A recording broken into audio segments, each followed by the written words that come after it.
Bueno, cuando empezamos el año pasado a hablar del aislamiento, surgieron un montón de tips y de consejos para poder hacer frente a quedarnos en casa. Pasó el tiempo, salimos, tuvimos que volver a pensar en esta idea de quedarnos en casa y ese volver a una especie de encierro genera otra vez un montón de sensaciones. Por eso, para hablar de eso está el doctor Emilio Hidalgo hoy con nosotros. Gracias por venir, doctor. Gracias por invitarme. Muchas gracias. Bueno, ¿qué pasa con esta sensación de decir otra vez adentro? ¿Qué es lo primero que se revive, ¿no? Frente a esta escena que se reitera. Y la sensación de hartazgo, obviamente, ¿no? Después de tanto tiempo, es como otra vez de nuevo. Yo creo que cuesta mucho más. La gente está mucho más descuidada en esta segunda ola, que es mucho más peligrosa, mucho más fuerte que la primera, pero nos agarra cansados, desganados.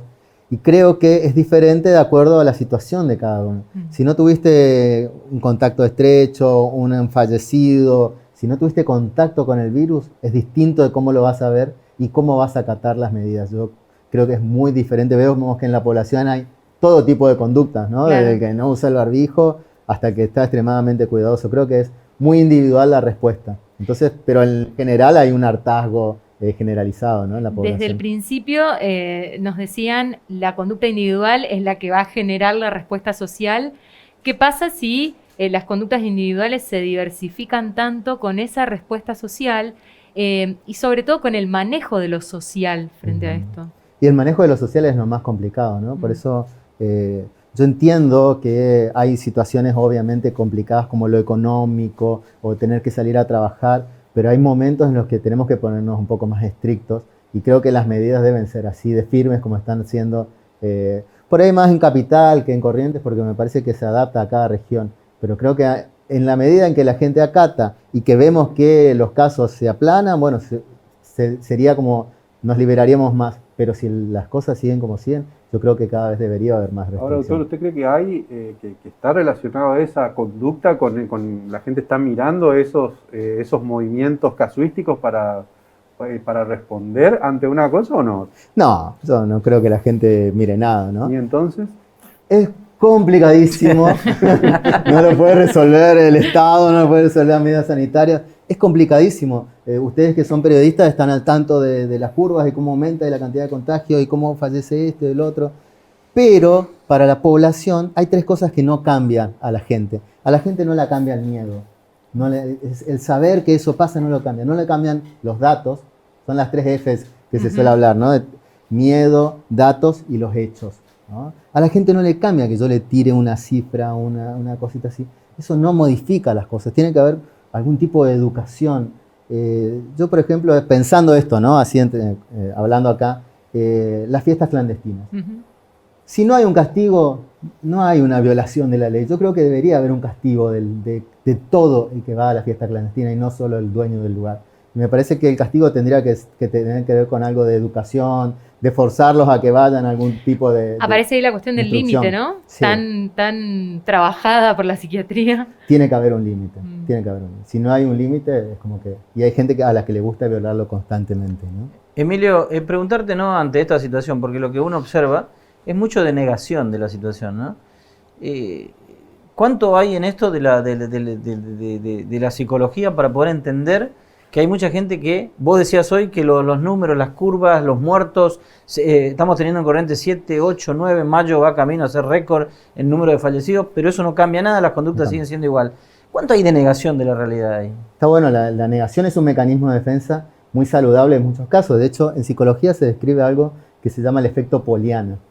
Poliana era una chica, protagonista, digamos, de la literatura, de un libro, de una serie de libros famosos que todo lo veía de una manera optimista. Le pasaba lo peor de lo peor, claro, y ella iba contra el mundo y siempre luchaba contra todo. Y todo estaba bien siempre. Ese efecto en general funciona, nos ayuda a ir contra las adversidades de la vida. ¿Pero en una pandemia funciona? Y en este momento no.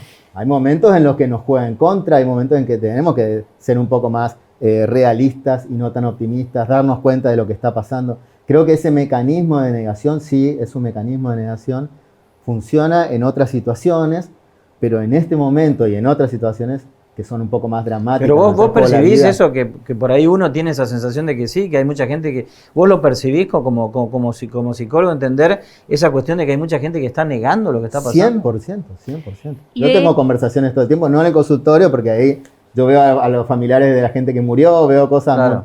Pero en el gimnasio, por ejemplo, cuando estaban abiertos, era el virus no existe, cosas así, ¿no? Sí, Bueno, sí. y a propósito de esto, porque era justamente uno de los temas que nos interesaba hablar también, hay mucha gente famosa, pongamos el caso de Ivana Nadal, por decir alguna argentina, digamos, que justamente tiene una conducta negacionista y promueve esto de creás lo que crees. Ujú.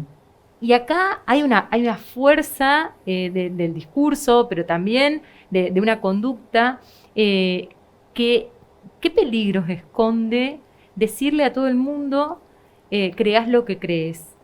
En general, depende del público que lo escucha, ¿no? A mí me encanta ¿vieron el Dicky de Soler, el rugby? Tiene Sí. ahora otro personaje que creo que se llama Sebastián No Estudié Nada, que búsquenlo, está buenísimo, y que él habla de todas estas cosas, ¿no? Ajá. De que la enfermedad no existe, que depende de lo que uno crea. Yo creo que va a haber gente que va a tener esa tendencia y son la gente que no está escolarizada o que no tiene una universidad. Me parece que es bastante difícil que alguien que tenga un cierto criterio crea todo eso. Bueno, hemos tenido gobernantes que han negado la situación. sí, claro. Y hay de todo, ¿no? Hay de todo. Siempre hay gente que escapa Yo no creo que sea el porcentaje mayor. Yo creo que siempre va a haber un pequeño porcentaje de gente que crea, no sé, que la Tierra es plana. Cualquiera puede creer cualquier cosa, ¿no? De Bueno, ahí los, a que movimientos, seguir los movimientos antivacunas, por los ejemplo. movimientos antivacunas, ¿no? Bueno, Sin duda que no ahí- son científicos, son gente que por ahí no es universitaria Ahora, en general. Ayúdenos a ver cómo podemos cambiar eso, porque nosotros estamos acá, tenemos los datos, le hablamos a la gente todo el tiempo, pero por ejemplo, ya que mencionan la vacuna, hay gente que no está enterada de que le toca, vamos a suponer, la Ujú. vacuna. No es que solamente lo niega o que está negada con el problema, sino que está como apática, no le importa nada, está ahí por fuera y no es que ni está a favor ni en contra, sino que directamente eso también es una forma más extrema de negacionismo, en definitiva. Es una ¿o no? forma de negación, hay gente a la que no le interesa directamente, no es la mayoría, convengamos que la mayoría de los televidentes que están viendo esto quiere una vacuna o si ya la obtuvo está aliviado. Nosotros estamos mirando un pequeño porcentaje de la población que va a haber en todos lados. En otros lugares es más que acá, no sé, en Estados Unidos el 20% es antivacuna. Y de hecho las campañas en otros lugares no son campañas ya para enseñarles, porque ya es como tardío, sino son campañas como para, si no tenés la vacuna, no entras a este restaurante, no entras al cine, si no tenés el carnecito de que te vacunaste, no puedes viajar, no puedes salir de la provincia, no puedes... Es decir, son más campañas más estrictas, que nosotros estamos como muy en contra, parece, de lo estricto, pero Límite otra vez, de ¿no? los límites, pero hay momentos, situaciones en particular en las que hay que ponerlos, y bueno, yo entiendo que cada uno piensa desde su lugar, pero me parece que hay momentos en los que hay que actuar y poner límites, sobre todo en estos casos que no son la mayoría. Preguntarte, Emilio, a esta altura también, ¿cuánto responsabilidad hay en los comunicadores, ¿no? Porque siempre uno observa, y lamentablemente casi a diario, de conductas de las cuales yo, en lo personal, esto va por cuenta mía, las califico de absolutamente irresponsables, ¿no? Desinformando más que informando y tratando de llevar cuestiones ideológicas o partidistas en el medio del mensaje, ¿no?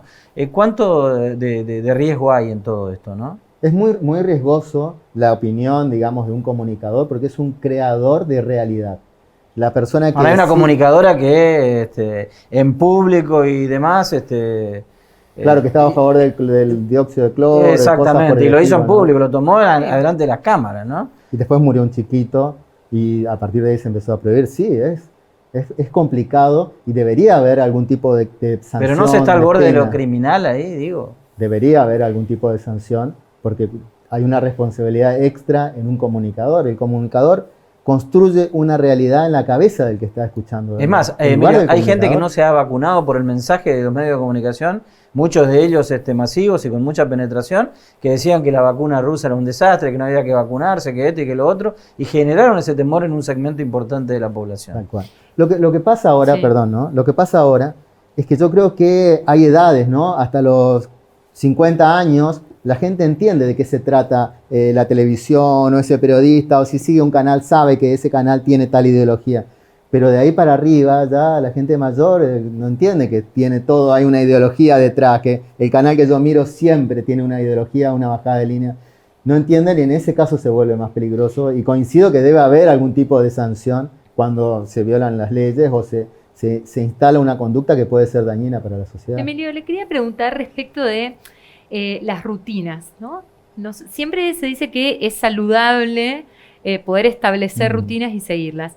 Cada vez más nos dicen que vamos hacia una intermitencia, ¿no? Que puede ser lo que vivíamos ya con las clases, ¿no? Una semana presencial, una semana virtual. Esto pareciera que avanza hacia como un modo de organización por un tiempo. ¿Cómo opera esto en nuestra salud mental, la intermitencia? Perfecto. Sobre todo en los chicos. Los chicos necesitan una rutina, necesitan horarios claros, necesitan saber que la escuela es de tal hora a tal hora, que se encuentran con los compañeritos. Yo creo que este cambio de rutinas desarticula un poco la capacidad del cerebro de orientarse y, por ejemplo, hay un grave problema con el estudio de los chicos, estudiar por Zoom, después de estudiar por presencial, se les hace difícil. En general el cerebro se acostumbra a estudiar en el mismo lugar, a la misma hora, con los mismos compañeros y cuando lo desarticulas le cuesta adaptarse al cambio. La rutina es saludable siempre y cuando se la pueda romper. Yo creo que no nos queda otra más que la intermitencia y debemos ser personas adaptadas. Muchos escucharon hablar del cociente intelectual, ¿no? La capacidad de inteligencia, digamos. También hay cociente emocional, hay cociente social y hay un cociente llamado de cambio. Hay personas a las que no les cuesta nada cambiar y hay personas a las que les cuesta muchísimo. Sin duda que estos cambios de rutina a las personas que les cuesta cambiar les va a traer mucha más ansiedad y muchos más problemas para adaptarse a la situación tan cambiante. ¿Y cómo pueden contemplar las organizaciones estos cocientes de cambio? Eso yo creo que depende ya de cada organización, ¿no? Hay que tener en cuenta qué trabajos hay y hay que tratar de sostener más o menos un mismo estilo de trabajo, por lo menos mensualmente. Esto de una semana sí, una semana no, es un poco más fuerte para el cerebro para adaptarse. Hay gente a la que no tiene problema con esto y le encanta, y hay gente a la que esto le genera mucha ansiedad. Ahora, doctor, el resto, o sea, estamos pensando en los chicos, pero también después tenemos que pensar un poco en los padres, en los docentes que son padres, en el resto de la población. ¿Qué alarmas hay que tratar de detectar para tratar de sobrellevar mejor esta crisis? Vos decís para detectar ansiedad, depresión. Exactamente. En general, para detectar depresión, por ejemplo, tanto en los grandes como en los chicos, hay 3 cosas que tenemos que tener en cuenta. La voluntad, es decir, se altera la voluntad cuando hay depresión, también en la ansiedad no hay ganas, desapego, todo el día en la cama, no quieren hacer las cosas, o yo mismo no tengo ganas de ir a trabajar. Afectividad, no disfruto, no tengo ganas de hacer nada, el placer no me llega, no me río, las cosas me dan lo mismo. Y el pensamiento cuesta prestar atención, cuesta concentrarse, empiezan a aparecer pensamientos negativos, todo está mal. Estas 3 áreas se ven afectadas tanto por la ansiedad como por la depresión. Yo creo que tengo que prestar atención a estas 3 cosas y cuando veo que se están afectando, algo tengo que hacer. Es decir, o intervenir o consultar a un profesional, pero algo tengo que hacer porque esto se va agravando con el transcurso del tiempo. ¿Vio un incremento en el consultorio de casos como estos en la pandemia? Sin lugar a dudas. Tanto los psiquiatras como los psicólogos estamos trabajando a destajos. Según los estudios, se ha triplicado los casos de ansiedad, de depresión y de consumo de sustancias. Sin lugar a dudas que sí, y cada uno lo verá distinto, ¿no? Pero en general es muchísimo lo que han aumentado. ¿Y cuál es el desafío que representa para los psiquiatras, o en tu caso, digamos, cuando encontrás estos cuadros en el consultorio, ¿cómo haces? ¿Cuál es el desafío que se te presenta hoy en día? ¿Se trata de igual manera, digamos, en este contexto? En este contexto es más complicado porque es un largo plazo. Ese es el tema, que yo no estoy pensando que esto se va a acabar en el mes que viene. Esto da para un par de años, así como les digo, porque no es solo las consecuencias económicas, también hay gente que se muere, hay duelos que no han podido elaborarse, hay cuestiones que van a seguir estando y que por ahí van a aparecer dentro de 6 meses recién. Muchas veces yo pierdo un familiar y en principio la voy peloteando con estos mecanismos de negación que es lo que hablábamos, y después de 6 meses recién caigo en la cuenta de que ya no está más y ahí se viene todo, ¿no? Entonces, no es solo el día a día, que sí, hay muchísimas personas muy necesitadas. Necesitamos una mayor intervención también del Estado en esto, ya que estábamos hablando hoy del Estado, pero también para el futuro. Yo creo que se viene un futuro bastante complicado dentro del área de medicina en general, pero sobre todo en salud mental. Emilio, muchas gracias. No, por favor. Estuvimos hablando acerca de los desafíos que nos implica hoy esta pandemia, que se extiende en el tiempo, pero que también nos obliga a pensarnos como nuevas personas y nuevos habitantes también, y en relación, por supuesto, a la salud mental.